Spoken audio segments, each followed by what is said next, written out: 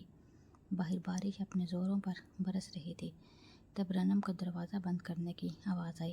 قریب قدموں کی آواز پر رنم نے سر اٹھا کر کشان کو دیکھا، مگر اس کے ہاتھ میں چھری دیکھ کر رنم کی آنکھیں خوف سے پھٹی کی پھٹی رہ گئیں۔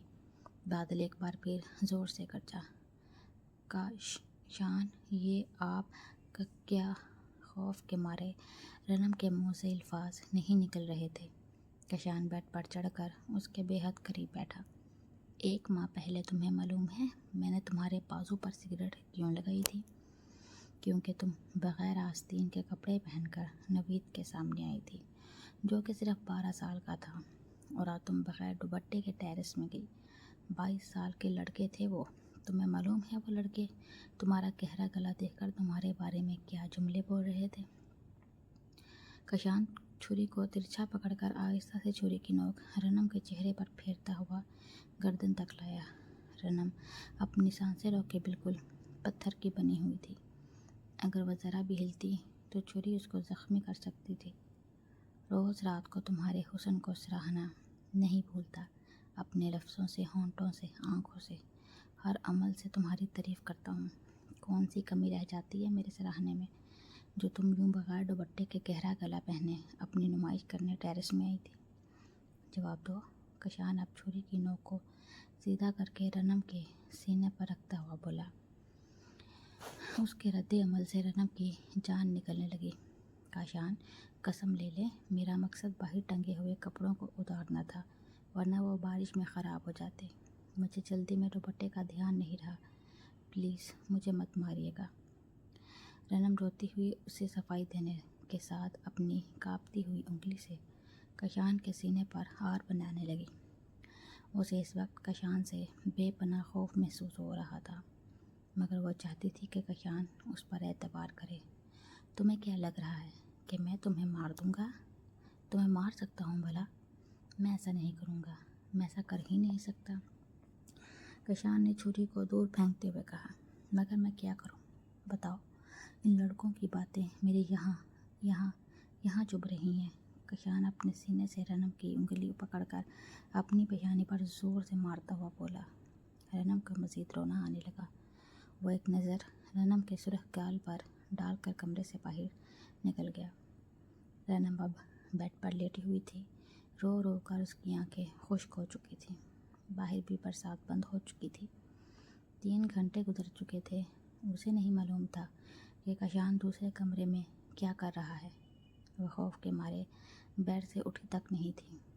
چھری وہیں بیڈ روم میں پڑی تھی، جسے رنم ہر تھوڑی دیر بعد خوف زدہ نظروں سے دیکھتی۔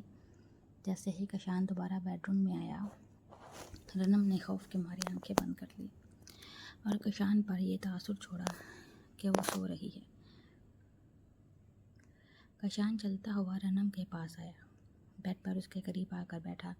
کشان نے اپنا ہاتھ اٹھا کر دیکھا جس سے اس نے رنم کو تھپڑ مارا تھا۔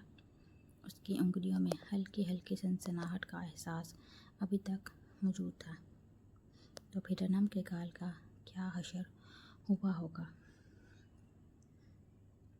کشان نے رنم کے چہرے پر آئے بالوں کو ہٹا کر اس کا گال دیکھا۔ اب اس کے گال پر سرخی کی بجائے سوجن تھی۔ شاید زوردار تھپڑ کھانے کے بعد وہ پوری طرح فرش پر گری تھی۔ اس وجہ سے اس کا گال سوج چکا تھا اور نیچے والا ہونٹ بھی پھٹا ہوا تھا۔ شاید کشان کے ہاتھ میں موجود رسٹ واچ رنم کے ہونٹ کو زخمی کر گئی تھی۔ کشان نے اپنے ہاتھ کی انگلیوں سے اس کے گال کو چھوا۔ اب وہ اس کے ہونٹ کے زخم کو چھو کر محسوس کر رہا تھا۔ آج رنم نے اس کی پسند کا کھانا بنایا تھا اور اس وقت کشان رنم کو کھانے کے لیے ہی بلانے آیا تھا۔ کشان کو معلوم تھا رنم اس وقت جاگ رہی ہے۔ وہ اس کو دیکھ کر سوتی ہوئی بن گئی تھی۔ کشان کچھ کہے بغیر بیڈ سے اٹھا، کمرے کی لائٹ بند کر کے اپنی سائڈ پر آ کر بیڈ کی کراؤن سے ٹیک لگا کر بیٹھا اور اسموکنگ کرنے لگا۔ رنم کو معلوم نہیں وہ کب تک سگریٹ پھونکتا رہا۔ شاید اس نے بھی رات کا کھانا نہیں کھایا تھا۔ رنم نیند کی ایکٹنگ کرتے کرتے سچ میں نیند کی وادیوں میں اتر گئی۔ نیند میں بھی اپنے غار پر کشان کے ہونٹوں کا لمس محسوس کر سکتی تھی۔ پھر بھی اس کی آنکھ نیند سے یا خوف سے نہیں کھلی۔